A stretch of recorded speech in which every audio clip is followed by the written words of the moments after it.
Buenas, soy Eduardo Medina y hoy voy a dar mi opinión sobre uno de los grandes bombazos de la semana pasada y de la actual, sobre la decisión de Qt Company de restringir el acceso al código de cada nueva versión de Qt durante un año, o sea, que cada nueva versión de Qt será privativa durante un año, lo cual pues obviamente ha sido un bombazo contra el ecosistema del software libre. La compañía pues escuda su propuesta la actual crisis económica que se está desencadenando por el tema del coronavirus, pero la verdad es que yo personalmente pienso que The Qt Company está aprovechando esa misma coyuntura para acelerar unos cambios que ha empezado a implementar hace unos meses cuando limitó el lanzamiento de la versión LTS de Qt a tan solo la versión privativa. O sea, yo honestamente no creo que The Qt Company, bueno, no digo que no le esté afectando el problema del coronavirus, pero yo creo que más que nada ha dicho esta es nuestra oportunidad para cerrar Qt. Y es que parece que a The Qt Company pues, le ha entrado cierto complejo de Oracle, o sea, cerrar tecnologías abiertas con el fin de que, bueno, después de volverlas privativas y encima de pago, pues a partir de ahí conseguirán hacer el negocio del siglo. De hecho, Oracle intentó cerrar MySQL, pero claro, surgieron MariaDB y Percona que bifurcaron MySQL y eso pues le fastidió el negocio del siglo XXI a Larry Ellison y le obligó a mantener MySQL en licencia dual, porque está bajo licencia dual privativa GPLv2, para no perder obviamente el enorme negocio que tiene con MySQL, ya que más del 99% de las implementaciones de MySQL que hay en el mundo,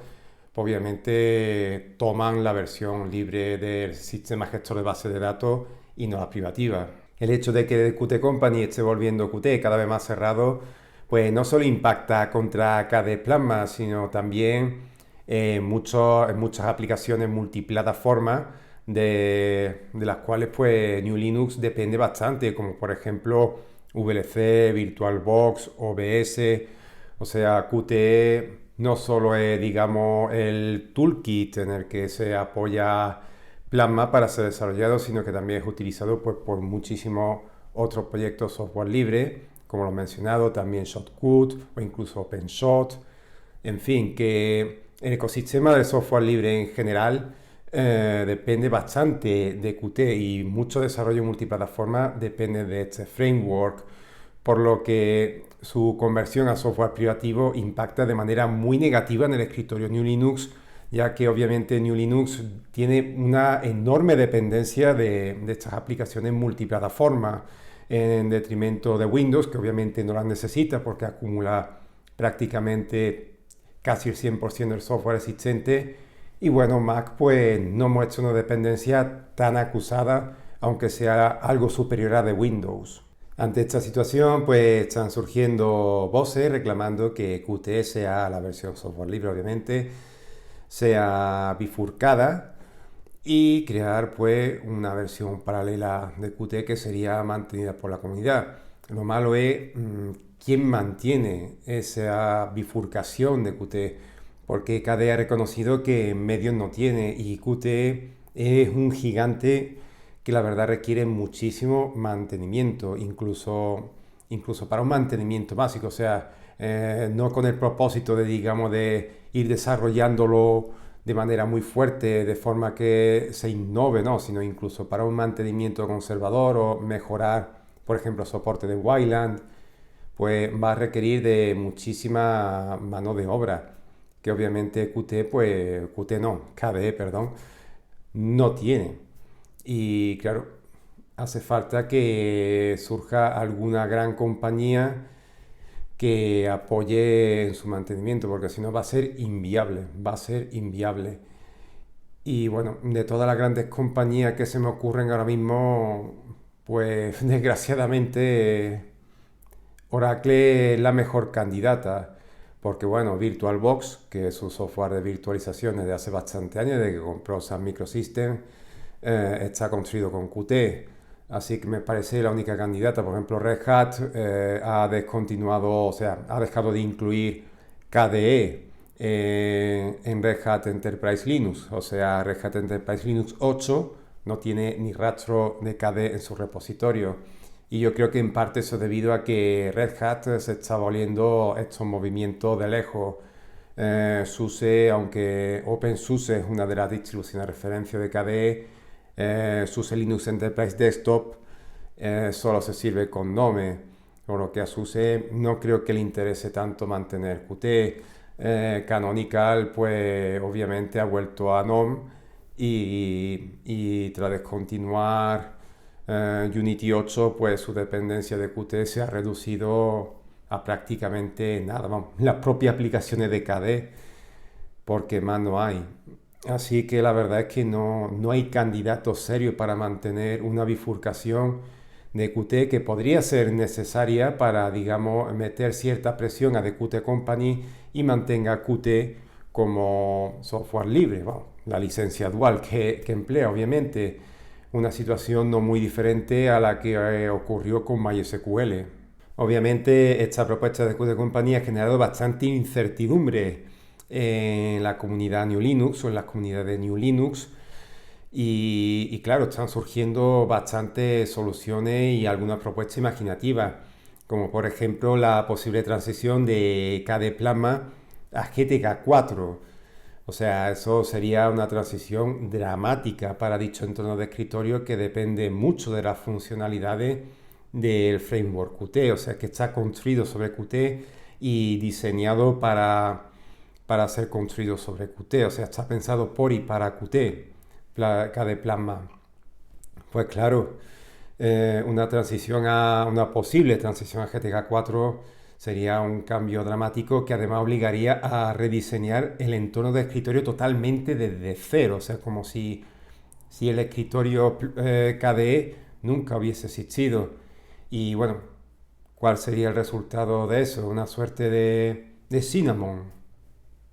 Honestamente, para tener otro Cinnamon, yo creo que sería mucho más sensato descontinuar el entorno de escritorio e intentar salvar el ecosistema de aplicaciones, o sea, que el proyecto KDE se convirtiera en una suite de aplicaciones y dejar el entorno de escritorio, porque claro, tener otro Cinnamon no le veo ningún sentido, la verdad. Pero aplicaciones como Kdenlive, como Krita, Ocular, K3B, que aunque bueno, es un proyecto que lleva muchos años moribundo, sigue siendo el mejor quemador de discos para New Linux, pues en mi opinión son aplicaciones que merecen ser salvadas. Y bueno, si por casualidad Qt termina cayendo en las tinieblas, pues una transición a GTK 4 de esas aplicaciones para mí sería un movimiento, digamos, que sería necesario intentar, porque claro, consumarlo va a ser muy difícil. O sea, si Qt termina cayendo por el precipicio, el proyecto KDE va a terminar muy tocado. Algo diferente en la situación de aplicaciones que no son de KDE, pero que están construidas con Qt, como por ejemplo, pues VirtualBox, VLC, OBS Studio, el editor de vídeo Shotcut, OpenShot, que yo creo que no les importaría pasarse a la versión privativa de Qt y luego publicar el código de sus creaciones tal y como lo han hecho hasta ahora. Lo que pasa es que, claro, la licencia de las versiones privativas de Qt yo creo que, bueno, por lo que sé no son nada baratas.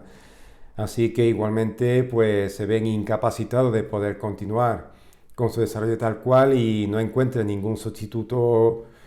competente. Y aquí, bueno, quiero aprovechar para darle un tirón de oreja a GTK, cuya tercera versión pues ha dejado de ofrecer un soporte multiplataforma consistente y además pues, bueno, le han introducido una serie de limitaciones que lo han reducido a un juguete que solo responde a los intereses de Gnome.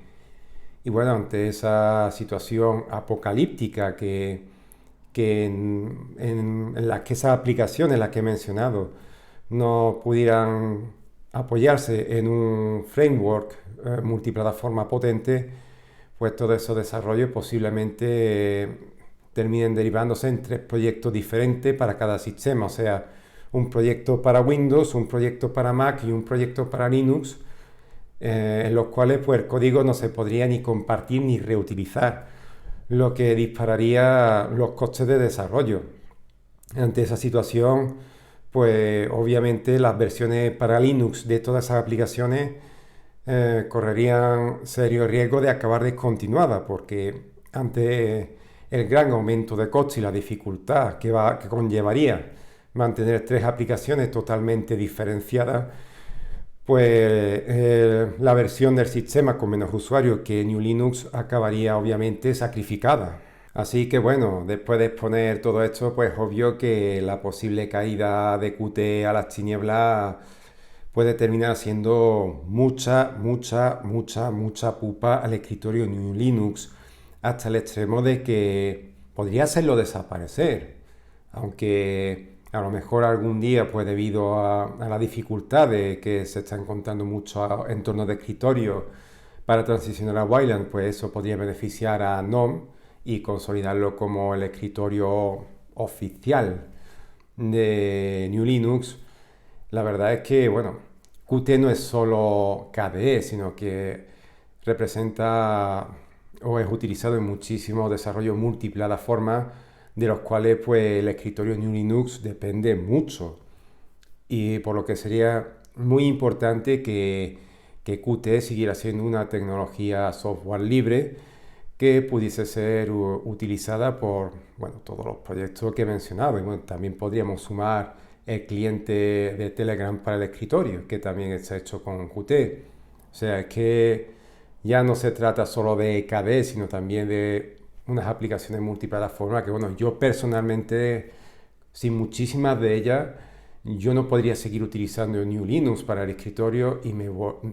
vería forzado a volver a Windows. O sea, lo digo honestamente, ¿de qué me sirve a mí tener un escritorio GNU Linux cuando las aplicaciones que necesito pues no están, han desaparecido? Pues es extremadamente importante salvar Qt y presionar a The Qt Company, cosa que ya está haciendo KDE, para que Qt siga siendo, bueno, siga con su modelo de licencia dual y que siga siendo también software libre, para que, bueno, la gran cantidad de proyectos comunitarios y pequeños que dependen de él, pues sigan pudiendo utilizarlo sin ningún tipo de problema. Y para terminar, pues reconozco que los detractores de Qt y muchos filósofos de software libre, pues en este tema la verdad es que me han metido un golazo por toda la escuadra, las cosas como son. La verdad es que yo no esperaba que The Qt Company pues hiciera este reverso tenebroso, ¿no? Y que pusiera el propio Qt contra las cuerdas. Y honestamente, no sé a largo plazo cómo le puede beneficiar esto a The Qt Company, porque posiblemente algunos proyectos pues sí se pasen a la versión privativa de Qt, pero es que muchísimos proyectos son demasiado pequeños como para permitirse pagar las caras licencias de Qt. O sea, la licencia comercial de Qt, o sea, la licencia privativa de Qt, pues por ejemplo, le puede servir por ejemplo Autodesk Maya, pues está construido con Qt y muy posiblemente con la versión de pago y privativa de Qt. Y Autodesk Maya obviamente es una aplicación privativa que está disponible para Linux, por cierto, que hay mucha gente que no sabe esto. Y bueno, la verdad es que esperemos que esta propuesta, porque bueno, por lo que sé de momento es una propuesta, pero de Qt Company parece que va muy en serio con ella, no se termine materializando o que al menos llegue a un acuerdo que beneficie a todas las partes y que Qt siga siendo un software libre que pueda ser utilizado pues, por cualquier proyecto pequeño para poder desarrollar de manera barata y fácil aplicaciones multiplataforma, porque como ya he dicho, el escritorio GNU Linux depende muchísimo de esas aplicaciones y es más, de no ser por aplicaciones multiplataforma, que bueno, no todas las que voy a mencionar son Qt, pero por ejemplo VirtualBox, NetBeans en su día y también OpenOffice y LibreOffice, pues sin esas aplicaciones multiplataforma mi transición a Linux habría sido mucho más complicada. O sea, también las aplicaciones multiplataforma también pueden ayudar a transicionar a Linux porque el impacto que tienes en tu flujo de trabajo es mucho menor al tener las mismas aplicaciones que en Windows. Y bueno, personalmente he ganado en algunos aspectos como la facilidad de mantenimiento, la fiabilidad del sistema, en su día la mayor facilidad para tener a punto Apache, porque bueno, Apache en Windows es una pesadilla, la inmensa mayoría de las veces he tenido que dopar el sistema con DLL adicionales para que Apache funcionara y a veces ni eso. Por lo que transicionar a Linux no solo me ha permitido presumir el software libre, sino también tener un sistema mucho más fiable para producir. El tema de Apache que en Windows, que lo he tenido que, bueno, la inmensa mayoría de las veces he tenido que dopar Windows para que funcionara, pero es que en algunos casos extremos me he visto obligado hasta a formatear, reinstalar Windows para cuando lo utilizaba obviamente, para poder instalar Apache y que funcionara correctamente, mientras que en Linux siempre me ha funcionado a la primera, siempre y cuando obviamente el servidor estuviera correctamente configurado. Así que nada, creo que lo dejo aquí. Creo que ya he hablado suficiente y bueno, por fin, por fin me he quitado de encima los videoblogs que ya me tenían harto y lo siguiente, ya que he recuperado el ordenador para producir con Debian Testing,